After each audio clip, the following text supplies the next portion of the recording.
On behalf of the Wayne County Chamber of Commerce, Board of Directors and staff, and the City of Goldsboro and the County of Wayne, we welcome you, and the key word is to the first annual State of the Community. So I say this because we want to continue this. This is a great way to wrap up the year and share the good news of the work that's being done in our community and to give this address. So we welcome each of you to this. So we're just going to jump right into this. I want to give both these gentlemen plenty of time to talk about what's being done in our community. So we're going to start things off by hearing from the county. Now, I'm going to read a little bio. Now, somebody said, we already know about them. The people that said that were Mayor Allen and Bill Pate. So for the rest of you in this room, I do want to give a little background. Commissioner Pate was elected to the Wayne County Board of Commissioners in December of 2012 to serve District 5. He was elected Vice Chairman of the Wayne County Board of Commissioners in December of 2015 and Chairman in 2016 and again as Chairman in December of 2017. Some of his involvements include Agricultural Liaison, Emergency Services, Eastern Carolina Job Training Consortium, Tourism Liaison, Wayne County Chamber of Commerce, Wayne County Development Alliance, Wayne County Day Reporting Center, and the Highway 70 Corridor Commissioner. He worked with the Employment Security Commission from 1980 to 2011. He did not want me to share that because he said it would share his age. I think, friend, it shows your experience. He was the assistant manager in Greenville from 1985 to 1989. How many of y'all knew that about Commissioner Bill Pate? It's pretty amazing. Also, he was the manager of the Morehead City Employment Security Commission from 1989 to 1997 and Goldsboro Employment Security Commission /JobLink from 1997 to 2011. And for all the pirates in the room, he is a proud graduate of East Carolina University. Please join me in welcoming Commissioner Bill Pate.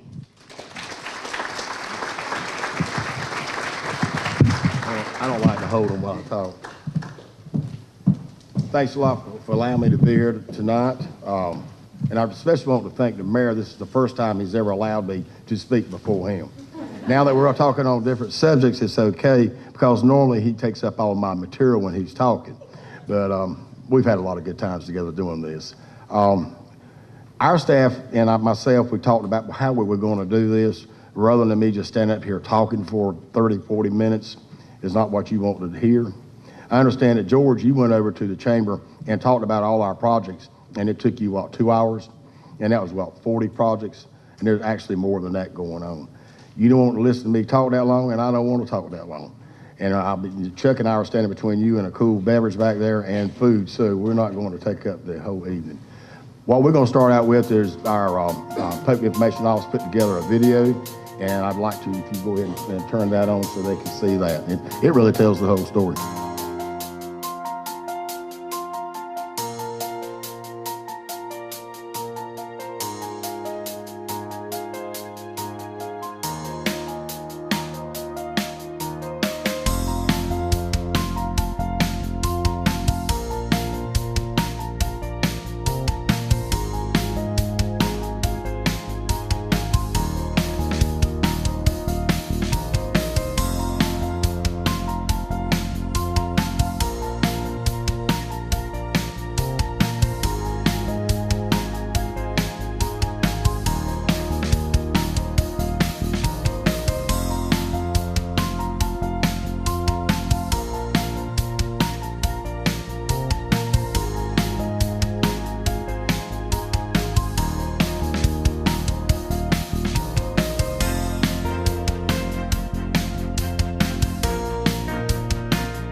They did a great job, didn't they? Now you can see why after I saw this video, I said to myself, what in the heck am I going to talk about?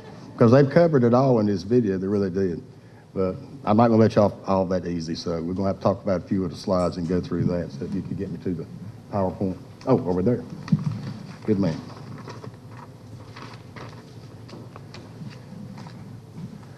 A year ago, we were at our retreat, and it was not long, and we were talking about a lot of different things, but one of the things we have been talking about is the fact that our 911 center downtown is outdated.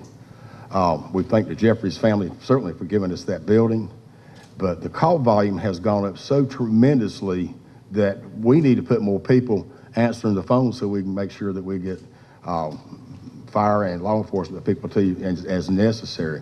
And we don't have the room anymore. So we had to find a solution. And unfortunately, this is a solution. We had to go out and we're going to have to build another building. It's going to be located out there at the old campus of Wayne Community College next to our facilities folks. And right now, the architect is Stewart Cooper and Newell. We're waiting for the final design documents. It'll be a building that will be secure. It will be able to handle hurricanes. And our whole staff from the Jeffries building will be moving over there once this thing is complete. It's not cheap. Anything that says emergency, you can just add money to it. I can guarantee you that. The building itself is going to cost approximately $3.5 million. The equipment that goes in it, another $3 million. Hopefully, that the 911 people in Raleigh will give us some of our money back to pay for that equipment. We'll go there to get that money. So that's our plan for the 911 center. And I hope Georgia will be, well, you won't be around, you'll be somewhere surfing or something, I don't know, when we get this thing built, hopefully by next summer, be guessing. Let's move on. Schools, big topic. And I saw Dr. Dunsmore here and just talked to him just a minute ago. As you well know, we are building a new Meadow Lane school, which will not only be for Meadow Lane, it'll also bring Edgewood over. So we're taking care of two schools in one. Just last Tuesday, we voted to add additional 8 classrooms to that facility. It was a very tough decision. I struggled with it myself because we got some big things coming ahead of us. It would save us $400,000 to do it now as opposed to doing it at a later date. So that's why I voted that way. But having said all that, we have something that's in front of us that's really a huge challenge. The General Assembly passed a mandate the student teacher ratio has to go down. Guys, we need 50 more classrooms. Do you know what that costs? Just the facility itself would be $20 million, and then you got to try to find 50 teachers somewhere. I don't think you can do it. I don't believe, even if we had the money, we couldn't meet the mandate anyway because of time frame. But working together with the Board of Education, Dr. Dunsmore and his people and his staff and our legislative delegation, we're going to go back and see if we can't find some sort of compromise that all counties can handle. We're in a better shape than a lot of counties. Take a little, I'm going to pick on Greene County because I've got good friends over there. How in the world could they ever find the money to build another school? They don't have anything to tax. It's unworkable, and I'm sort of disappointed, but we'll find a way to get around this. But I want everybody to understand that. And that's why you've been hearing us talking about not only property taxes, but of course, sales tax. They're trying to find another way to pay for this stuff. The sales tax, everybody pays. I'm really concerned about the property tax because we've had, 3-4 different bad crops in a row on the heels of a hurricane. We've got a lot of farming operations, big farming operations that are really struggling. And you throw a 5-cent tax on them, I don't know what will happen to them. Sorry to be a Debbie Downer today, but Merry Christmas from the General Assembly. Let's move on. Okay. Don't mind talking about this. Sometimes good things come out of bad things. We had a hurricane. We're glad Matthew came. We're glad Matthew is gone. But we lost a emergency EMS station in Seven Springs. During our retreat last year, we sat, matter of fact, we were in this room together and talking about it. What is the main job of the commissioners? It's the health and welfare of our citizens in our county. When we took a look at all our EMS stations, having lost that when it brought it to our attention, we realized we had huge gaps across this county that were not within the 8-minute time frame that we're trying to get either to a wreck or to your house to get you to the hospital. So we took it upon ourselves knowing it was going to be expensive, and we couldn't do it piecemeal because this life in the southern end of the county is just as important as a life in the northern end of the county. So what we're doing, we're going to build 4 new stations, 2 2-bay, 2 3-bay, at a cost about, $300,000 a piece. Now, we did get $300,000 to replace the Severn Springs, so that does help us out, and we're glad to have got that. We just merged, well, I say we did, Pate Town and Antioch just merged the fire department, so we will be having a bay at the Antioch station as well, which helps us out. We'll be paying them a lease to kind of help their expenses down there. So something good does come out of bad. And so that's what we're going to do, guys. We got to look after our folks and get them to the hospital and make sure Janie's got a job. Oh, and the company that we're dealing with on that is the same company we're negotiating for our new shell building and pad. And George is working hard on that. And I know Crystal was very anxious for us to get this done. This is out at Park East. The pad is already complete. We're just waiting to get the design so we can go into the building, because I know we got some people who are already interested in this property. And we can't let that get by us without bringing somebody in and bringing more jobs to Wayne County. The idea is to, when we do build this building and we sell it, we'll turn those proceeds over, sort of like a revolving fund, to build the next one. Because we're looking at some other properties that we're developing now, the Bryan properties, you saw that flash up there. And that may be the next place we go for another shell building. We've got to sell one at a time. So we're taking those steps. And George, hope you can get that done before you head on out the door there.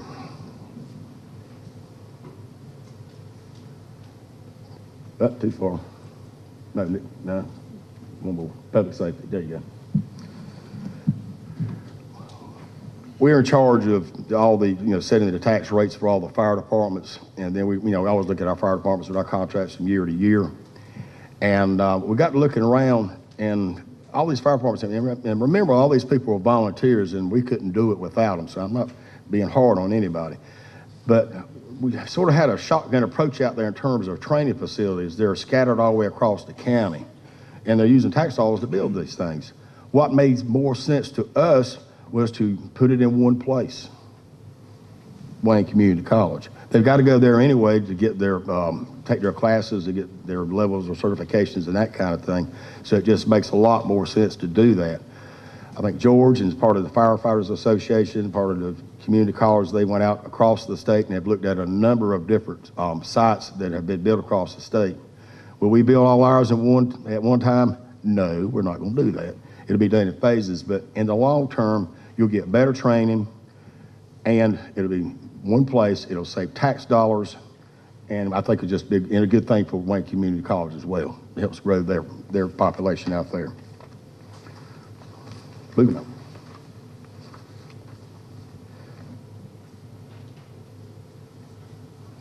This county is very lucky. We have 2 airports, one on each end of the county. And I know if Joe Scott was here, he would come up and talk about the Mount Olive Airport, and I don't see him in here. But the good things, what I'm saying is both airports are doing very well. Ours has been growing. It pays for itself, folks. Keep that in mind. That don't happen in many places. It pays for itself. But we ran into a really good opportunity here just recently. And we'd already planned to go out and have 4 different hangar sites at 100 by 100. But there's a company out there, MILTATP, now I can't remember what that stands for. But the company, what the gentleman does is run a company that trains military pilots to fly for Delta.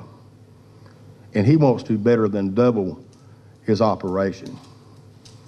And that obviously will bring more planes, more tax value, and more fuel sales to Wayne County, and possibly more jobs. So that's something that we've done. We've already agreed to the ground leases, and I guess we're waiting for the state to give us their go-ahead for the construction. So that's moving very quickly. And then you also know we got UNC Healthcare out there, which we are so glad to have them there.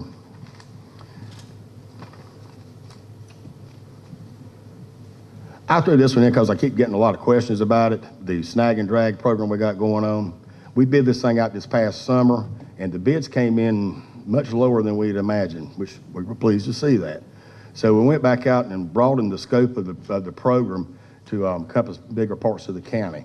So that progress is going. That work is ongoing now, and hopefully, and we know we're going to get another hurricane sooner or later, that the water will be able to get out quicker than it did before when we hung up in all those trees. And here we have my favorite subject, the Maxwell Regional Agricultural and Convention Center, or the Maxwell Center.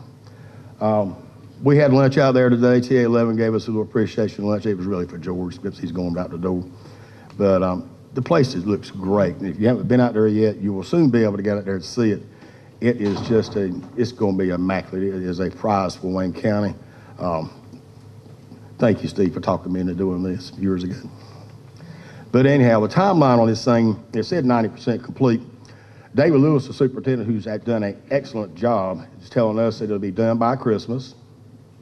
He'll get the occupancy permits in January. He will turn it over to staff February 1, and Kevin Johnson and his crowd will begin moving over from George Street, and they can't wait to get there, I can promise you that. After that, it'll be March 1 before James will be able to open up the other, and we're really excited about that. And I got one more slide I'm gonna talk about, then I'm gonna bring James up because he's a salesman. You're really gonna like this. This is something we went up to the NC State Hunt Library. It's an immersion room. Your kids will be able to come in there and sit in that little theater, and they'll think they're sitting in a combine picking corn or whatever. That's the idea. We had it for educational purposes. But any truck show that comes in, whether it be a tool show or whatever, while they're in the convention area selling their tools, they could be showing their PR film on this. It won't be free because we got to pay for this thing. And speaking of paying for things, James, you want to come on that? James Wade, he is our director of the Maxwell Center. And since it's his baby out there, I'm going to let him talk about this part, and then we'll be done. Cool. Thanks and good afternoon. I can't talk too long because the mayor threatened to drive me out the door if I did. But we just wanted to talk a little bit about the Maxwell Center. You saw in the video that we are selling brick pavers. And so it's a perfect opportunity if you or your family would like to be a part of history. You can go online to our website. Our website is up. I'd like for you to take a look at it anyway. There's some good stuff on there. The website is themaxwellcenter.com. But there is a link to buy brick pavers if you want to put your family's name there for history, if you want to do it in memoriam for someone in your family who's passed away, if you want to do it for a new graduate. Basically, we have 4x8s that are $125, 8x8s that are $250, and corporate logos and names can be put on an 8x8 for $500. So it's a good way to be part of this project and to be there forever in the courtyard. Take your grandkids out to look at your name. The second thing I wanted to talk about is our grand opening. We'd sort of like for you to hold the date. On Thursday, March 1st, will be our first day, our grand opening. We'll do a ribbon cutting at 9 a.m. that morning, and then the doors will open to an event called Ag Expo. And Cooperative Extension and several other folks are helping put that together.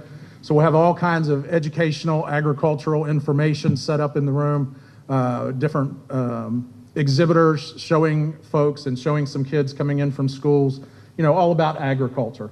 That night, we'll tear all of that down, change it over. On Friday, there's going to be an invitation-only gala. Turn that over Friday night, and on Saturday all day long, we're going to have a family open house. We'll have some exhibits, we'll have things going on, we'll have some bounce houses and fun things for kids to do. That night, we'll turn it over. The next morning on Sunday, we're going to have a prayer breakfast in the morning. And then that afternoon, Wayne County Public Schools are going to be there entertaining us with choirs and bands and things like that. So it's going to be quite the weekend. We hope that everyone comes out to see the building. This is an amazing building. It's built in two wings. I've been giving tours to folks, and not everyone knows that. But there's two wings. One wing is all the agricultural offices.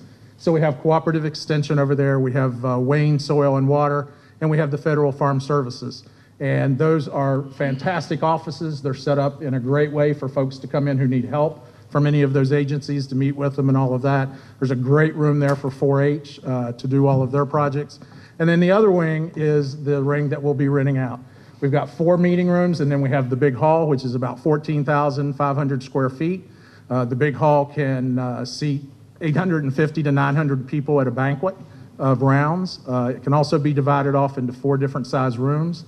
So it is going to be quite the building, and it is something that I truly think people here should be proud of. I moved to Goldsboro in May to work on this project, and so far I love Goldsboro. Everyone's been very friendly. I appreciate that.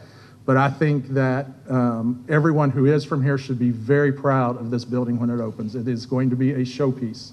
The last thing I'm going to do is give you a little commercial. I'm part of Leadership Wayne this year, which is another awesome program that the Chamber does.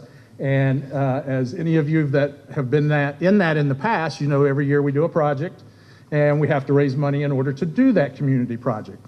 So our project this year is changing the walking trail in Pikeville to an activities trail. We're adding some kids' activities, like a climbing wall and different things as you go along the trail. We're adding some benches and a little mini library. And so in order to raise money, we're selling raffle tickets. So after this event, we'll be out in the hallway at the table selling those raffle tickets, $10 a piece or 3 for $20.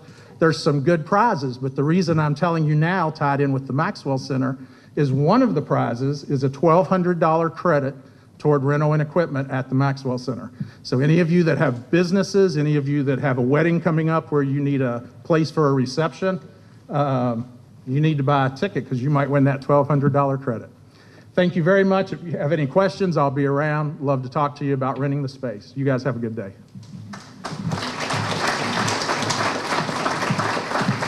Thanks, James. And that pretty much ends the part for the county.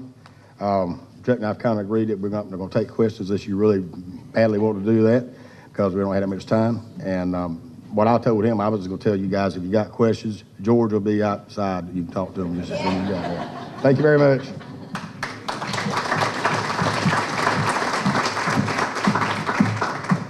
That was quite the sales pitch as well. You can get a brick while you're here, a raffle ticket. We can sell you some chamber sponsorships. Thank you both for that. All right, now on to the city.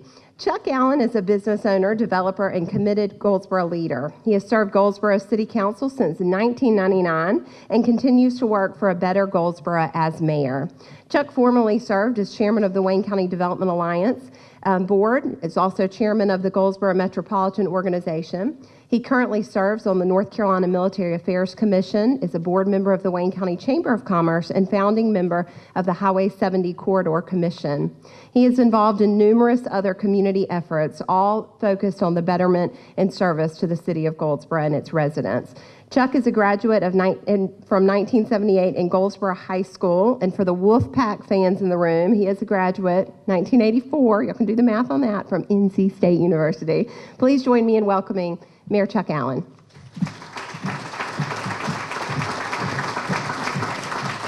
Well, good afternoon, everyone. I gotta have this. I gotta walk around. So, well, first, it's my honor to be here to represent the city on this. I do want to take a minute. I have several council members here, Councilmember Ham, Councilmember Broadway, and Councilmember Aycock. I saw them, and as all you know, part of the team is the city. Anything we do, you got to have 4 votes to do it. So it's always, and we're normally stuck on 5-2, but it's still good to have these 4, okay? And I also see my friend, former Mayor King here, and I want to welcome Mayor King and thank him because he started a lot of what we're doing today. So I do want to do that. And I also want to tell y'all know Scott and I, my relationship. Anytime I'm going to speak to the public, Scott says, Chuck, you want me to help you with your speech? Because he's always really worried about what I might say if he's not preparing my speech for me. So I do want to thank Scott and Laura. They spent a lot of time helping me get this together. We did several edits of it. So I'm on our folks all the time about doing better with technology. So they gave me this clicker thing right here. So I'm going to see if I can do my own clicking. So anyway, so here we go. So this is just a basic overview of what we're going to talk about. And it's just, I broke it up into 3 things: community, economy, and kind of looking forward. So we'll just start right in. See, I've already screwed up. There you go. So back in our, when we had our retreat, we actually redid our mission statement with the help of the staff and the city council and everybody. And so that's our mission statement: to provide services, promote equality, and protect the well-being of all our citizens for a better tomorrow. And of course, our vision statement is an extraordinary, diverse citizen experience. So on police, we're going to talk a little bit about crime, a little bit about ShotSpotter, technology, and partnerships. So the first thing is, one thing I've learned as mayor, people can compile numbers and make numbers fit any way they want to fit. And so when we get this, everybody calls me and thinks Goldsboro's going to hell, and I don't know how we're going to save it. And I'm like, well, we can't be that bad. I mean, we really can't be that bad compared to other things. And so then I call Scott in and I call Chief West, and I'm like, y'all got to fix this or I'm not going to be mayor again. And so, you know, we work and we talk about it. And so that was how bad it is. But then last couple of weeks, we got this email and said we're one of the top 25 safest cities. So who do you believe? I don't know. But anyway, what I do want you to know, what we do know for sure, is this next slide. And what that is that because of the technology and really outdated technology and outdated software, we were actually reporting our crime wrong. So if somebody shot in a house and there were 4 people in the house or 6 people in the house, we were counting that as 4 or 6 incidents when it's really just 1. So as you can see, in 2016, we reported 310 aggravated assaults, and it's really 183. So that makes what's made us so bad. And I can tell you, even without changing any of this, our violent crime rates are coming down really good in 2017. So 2018 should have really a lot better reporting. And then also the technology is all changing right now too. So it should be a better year.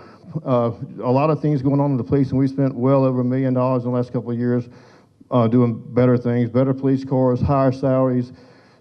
Chief West thought he had to have this MRAP thing. So I think that he rides around town on that sometimes. My favorite thing is ShotSpotter. Basically, it was when we first started, I think it's got a couple $1 million this thing was going to cost. And they got the technology improved, and now for a couple $100,000 a year, we get a 3-mile area. And I'm telling you, if somebody shoots a gun, within 2 seconds almost, the police, real-time data, are getting where it is. So they're catching people. A lot of good things are happening out of that. So that's really good. Our patrol cars are doing better now. We're catching. We used to have some pretty rusty, bad-looking patrol cars. And you don't ever want to pull up against the sheriff in one of our cars because it's just not a comparison. So we are trying to catch up with the sheriff on that. And we even got a couple new bicycles. So a lot of good things going on. Talking about partnerships, this is Our Community Cares. This is a partnership between the police, the sheriff, the Y, and several churches. A lot of really good things are coming out of this. We mainly have had events in community centers or some of the housing areas. But a lot of good things are happening. The sheriff and the police were working good together. One thing I want to mention is GPAC. We've been doing GPAC for several years now. We've had over 300 people come through GPAC, and we've had about 75 people out of that get arrested. What that is we get the parole folks, the drug folks, the worst, I'll say, offenders out there in the system. They call them in, and they basically have judges there, they have federal prosecutors there, they have police there, and then they have somebody that says, that tells them about their son or daughter got killed, how it happened, and how it affected their life and all that. And basically these guys are saying, we tell these guys, you can either change your life, but if you come back here, we're going to move you to the front of the line. And that means you're going to get 5 times bond, you're going to go to jail for longer, all these things. And it has had some success. We have about a 25% rate of folks getting arrested, but I don't know what it would be if we weren't doing this. So, you know what's what, but I think it does have a lot of success, so we'll keep doing that. We had our summer youth program this year. The first time we've had it, it was great. We had about 300 or 400 applicants. We were able to hire 60 through a lot of our partners in this room. Like one great example is we weren't going to be able to open our pools this past summer because we didn't have lifeguards. Went to Dr. Dunsmore and said, look, dude, we need some lifeguards. And we had all the lifeguards we needed because Dr. Dunsmore got his kids that are in the swimming programs at the schools to be our lifeguards. So that's just another example of how really, if you communicate and collaborate, things really can work great. I want to commend the sheriff. The sheriff comes in town a couple times a week with his, what he calls a REACT team. And that's some of his fancy sheriff deputies that love to get in and bust down doors, I guess, Sheriff. But anyway, they come in, they partner with our police, and they really do good work. And you can tell within about 30 minutes of when they're out on the streets, because it goes dead. I mean, and that's what we want. We want it to be dead. So whenever they're in town, they're here. So that's a really good thing. I guess that's where social media works. Hurricane Matthew, I don't need to spend a lot of time on it. Y'all know a lot about what's going on. The fundamental thing is we still have a lot of people in need. There is money there, but it's the hardest money I've ever seen in my life to get. It is so cumbersome, and it takes so long. And it shouldn't be that way because these are some of the neediest people there are. But we've fixed 185 of our houses, mainly through FEMA grants, I'm sure. We had 108 homes that tried to be bought out. We got money for 24. But even that'll be 3 to 5 years away. I mean, it's none of this comes soon, and it's a shame because the money's there. It's just trying to get the money. So just remember those people are still in need. we can't have this meeting without mentioning the base and what it means. I'm really proud of all the effort that's going on this year to the base. You know, with the KC-46 announcement, there's a lot of really good things going on. We meet very regularly with the base. The biggest challenge we have is we're trying to work on a plan to close our lagoon on the runway, at the end of the runway, because of the bird strikes. And they're on us pretty hard about that. But the base, as y'all know, is a huge force in this community. And of course, there are volunteers, and we couldn't have the Christmas parade this year without the volunteers from the base. I mean, it's just, you know, they mean all the time. They're doing great things in our community. City and county relationship, it's all right.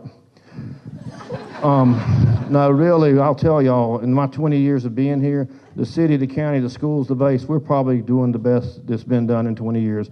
We have done some phenomenal work together.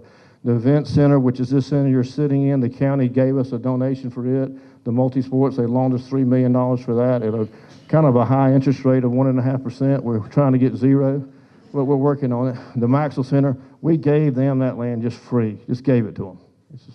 The Shell building at Park East, we're working together on. Broadband, you know, there are a lot of areas, and you don't know this till you get out in the county, but there are a lot of areas that don't have internet connection. You got farmers that can't do this. I mean, some children that can't get, it's amazing. And the county stepped up really big trying to get it where we do have better broadband and are taking the lead on that. The Bryan site, Commissioner Pate mentioned, on Pate Town Road, going to be a great industrial site, and we're helping with the utilities there.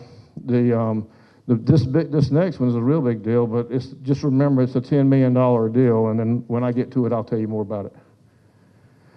Just to show you that building permits tend to be going up, I asked Scott why in 2013 we collected more than we did today, but apparently our permits are based on square footage.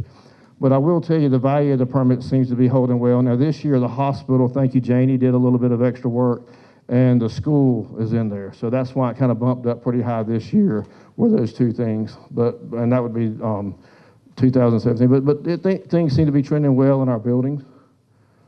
The funds, all same thing, all budgets. Just fundamentally, the budgets seem to be growing on the revenue side. The only thing, just to be clear, so y'all do know I know math, this doesn't equal that because I didn't put the water and sewer fund revenue side in there. But fundamentally, this is what we take in on the general services side, on the general revenue side, stormwater and occupancy tax, and the 59 million is what we spend total. So that's just kind of what our budgets were this year. These are the actual tax revenues, and as you can see, they're all trending positive, so that's a really good thing. And if I'm going too fast, y'all tell me. This is a real good deal. This is our downtown development. And my favorite thing about this slide is if you look at 2014-15, we put in 10 million, and there was about 415,000 in private. Then the next year was 6 million, and private went to 6 million. And then the next year, we put $1.7 million, but look at the 5 million. And what I can tell you is in 2017, that 5 million will probably go to 15 million, maybe a little more. So where else in Wayne County are you seeing $15 million worth of economic development? Nowhere. So that's a huge deal of our downtown, and that's how successful it's been. And the greatest thing about all this is it's just getting started. 5 years from now, it'll be a ton better than it is today. It's been more successful than I personally could have ever dreamed. Mayor King says he dreamed big, and it's just what he thought it was going to be. So I don't know. But it is phenomenal. So what I was going to tell you about that $10 million is there's one developer who's fixing to take over 2 buildings, one on Walnut and James, and one on John, and put, I think, about 60 apartments in it. He's going to spend $10.7 million. The city and the county are partnering helping with that, but these are market rate, nice housing, and it's going to be a game changer for downtown, because the main thing to make downtown successful, we know, are people. So this will be a game changer for our downtown. This will happen in 2018, so we're really, really excited about this, and as far as I know, everything's good with that. And this is the buildings, and this is kind of the breakdown of what's going on with all that. So I'll let you look at that for a second, since I got ahead of my slides. Okay, you've had enough time. Okay, so current projects, because our citizens approved a bond, we were able to do a lot of paving. This is just the first phase. We still got 2 more phases of the paving. We've paved the first dirt streets since I've been on city council, so that's the first dirt street in 20 years. Mayor King didn't mind dirt streets. The multi-sports complex, and I'm going to get to it in a minute, so I'm not going to go too much on it. In January, we're going out for bids for the fire police complex. Chief West is collecting so much evidence and data and stuff over there, he's run out of room, and the building is getting a few cracks in it and probably needs a lot of updates. So we're going to do a good renovation, a good new addition to the fire police complex. The fire station on Harris Street's the fire station number 4 is the one on Harris Street, and we're just renovating it and keeping part of it. And then the sewer rehab is we're doing actually in the kind of the central part of Goldsboro, and it's got like 30,000 feet of sewer rehab where you line the sewer. It's got about 16,000 feet of new sewer, 130 something manholes that are going to be done. So it's a big deal. So that's a lot of good sewer infrastructure work. And the problem is, while it's really important, it's not sexy, right? Nobody really likes it. But you got to do it, because if you don't, one day you're going to flush your toilet and it's not going to work, and then you will be mad. So that's kind of our current projects. This is the multi-sports complex, which the county and the base partner with us on. And these are actually the artificial fields going into play right now. This is going to be about a $7 million project. As part of this, we did a 2,500 square foot addition to the base, to their gym. They are loving it. It's already open, and they're really happy. This has been a great partnership that we couldn't have done without the bond sale and without the county helping us. And there's 8 fields, and I can tell you they're going to be through by April, because we already have a soccer tournament scheduled for April. So we're not going to have to send those kids somewhere else. But this is, if you hadn't been down Oak Forest Road at the back gate of the base, you should just go look at it, because it's going to be it's not going to be the Maxwell Center game changer, but it's going to be a game changer for Goldsboro, for getting tourism and getting kids in there. It's just a great, great venue. So all the time we don't communicate our story as well as we could. Matter of fact, a couple weeks ago, we had a meeting on all the things we need to do better. I have started doing a newsletter, and I have a lot of good feedback on that. Some people actually read it, so that's been good. We're doing a lot more Facebook stuff. We have approved a communications person who's going to hopefully be more technologically better than us, anyway, better than me anyway. And we're going to try to get that person on board in the first of the year. We still got the newspaper. We need to do a better job on Channel 10. We're doing Facebook Live now in our council meetings. And then starting in 2018, our work sessions will actually be Facebook Live. But we don't tweet, we don't Twitter, whatever that stuff is, and we don't, all that crap y'all do, y'all young people, we don't do.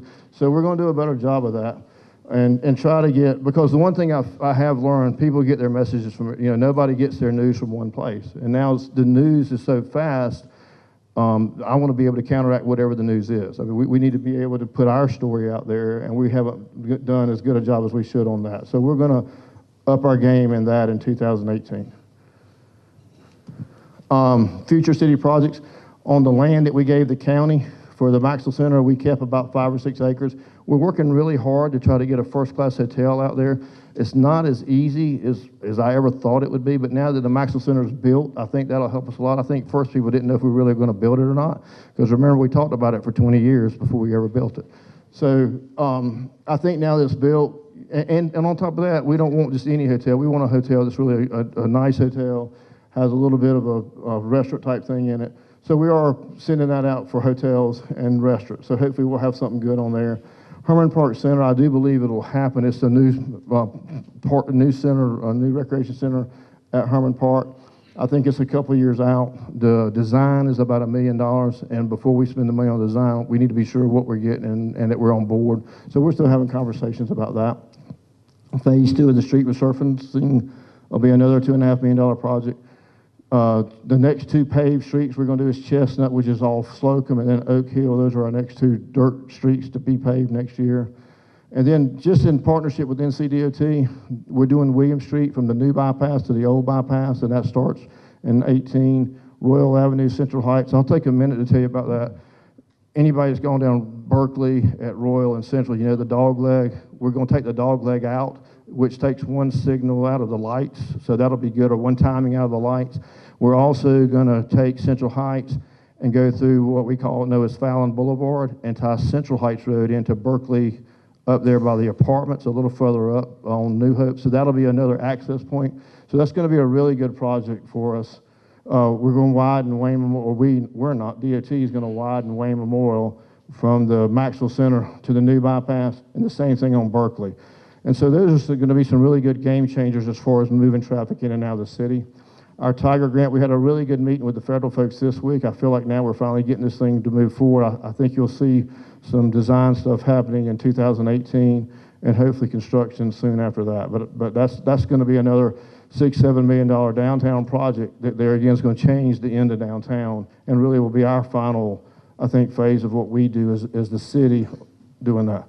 So just so y'all don't think I'm as dumb as I look sometimes, I do want you to know I spend a lot of time and a lot of conversation on what are we going to look like 20 years from now, because if we don't think like that, why are we doing all this? And I will tell you, one thing I do know is a lot of the things that we're doing today, the Maxwell Center, the 70 bypass, all these other things that have happened, were things we really started 15, 20 years ago. So in government, it does take a while. But I do think that the way things are being done today are going to be, or the way things are being done in the future are going to be totally different than what we're doing today. So these next slides are slides I made Scott put in there so that y'all would know we were thinking about the future, okay? So, millennials will shape culture and society, and they have already started. So if you don't believe that, let me give you the rest of the slides. So this is the census today, and the only thing I see wrong with this slide is a lot of you folks that are supposed to be silent, like Jack Best and Ed Wilson, so y'all aren't as silent as y'all were supposed to be. So that is sort of make that slide wrong. But other than that, that just kind of gives you a breakdown of where we are today. Now this is the workplace, and you can see where it is now. This is actually the city workplace, and the biggest thing about this is a lot of our police officers, a lot of our public utility folks are all going to be aging out, and so we got to be sure that we have somebody come in behind them as far as the city goes. And this is, of course, is what the workplace is doing world U.S.-wide. But as you can see, millennials are going to take over. So it's here again talking about it's being their world. So this is 2025. They're saying they're going to dominate then. And some of those kids are smart too. Like, you know, I can't BS my kids anymore because all they do is Google anything I say to see if it's right or not. And I'm like, I never had that when I was growing up. So I thought this was an interesting slide. This is millennials, and it says, what do you really want in the place you're going to live? And it's a variety of employment options, quality and affordable housing, safety, and offers a great food scene. We're going to have to work on the food scene. But, I mean, it's pretty neat. That's what they're looking for. So the question is, how do we adapt to make this? Because if we're not doing things for these millennials, you know, who's going to be here 15 years from now? So these are the traits of a winning tomorrow: shared story, positive attitude, livable places, affordable spaces, workforce flexibility, millennial magnet, borders, open mind, open book, and big tent. And I really like big tent because I want you to see why I like big tent. This is what the winning places are going to look like tomorrow, where everyone of every race, economic class, gender, and mindset belongs. And so the question for y'all and us is, are we cultivating a caring, personal culture where everyone belongs? What are we doing to make that happen? Because if we're going to be a city of the future, we got to figure out how to make this happen. This is my big tent thing that I like. This is just basically says cities, municipalities should be a big tent where everyone can belong. And we talk a lot about that. Some things we're good at, some things we're not as good at. So that's, to me, a lot of conversation, especially along race, that we need to continue to have. And this is my favorite saying that I found, and I'm making like Scott and Melissa and Laura put it on everything I do. And I hope it's right, but just listen to this. Behold how good and pleasant it is when brothers and sisters live together in unity. So I think that, you know, if we can do more of that, we'd have a lot better city. Okay. I think with that, I'm going to show you the Christmas parade. I didn't want Bill to have only video in this thing.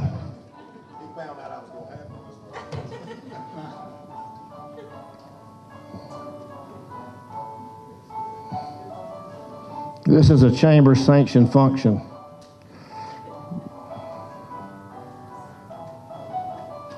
But given the weather this year, it really was, I think we had a really good crowd. It was a really great parade.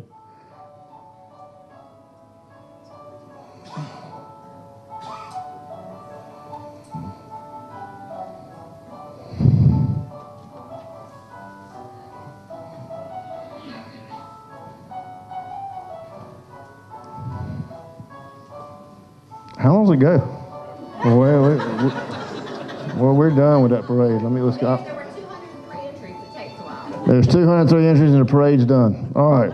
Well, with that, that's the end of what I have. But I do want to tell you that it's an honor and a pleasure to work for the city, to work with all these good folks at the city. We are here to help in any way we can. We work every day to make the city better. And anything we can ever do, we're open, we're there. You're welcome to come see us anytime. And I hope all of you have a safe and great Merry Christmas. Thank you, Mayor. I won't hold everybody much longer, but that was great footage. Scott with the city was able to share that with us, and it was wonderful for those of you that participated. There were 203 entries. It lasted exactly an hour and a half. It was larger than the Raleigh Christmas Parade. I know several people have asked for Laura's contact information, and I'm like, you can't steal her away from Wayne County to orchestrate another community. But Mayor, thank you so much for such a great update. We were excited to move this away. I know several people were like, it's always been at the chamber. We love going to the chamber. Well, folks, you can come see us at the chamber anytime. So we're excited that this is an annual event. Stay, mingle, and we hope that if we don't see you before Christmas, that you and your family have a blessed Christmas and a happy new year. And as we close out 2017 and move into 2018, continue to let us know how we can best serve you. Mayor King has always said, one of the things you'd always hear him say at anything is, it's about quality of life. And I think today we were all reminded of the great things that are being done for the citizens here in our community.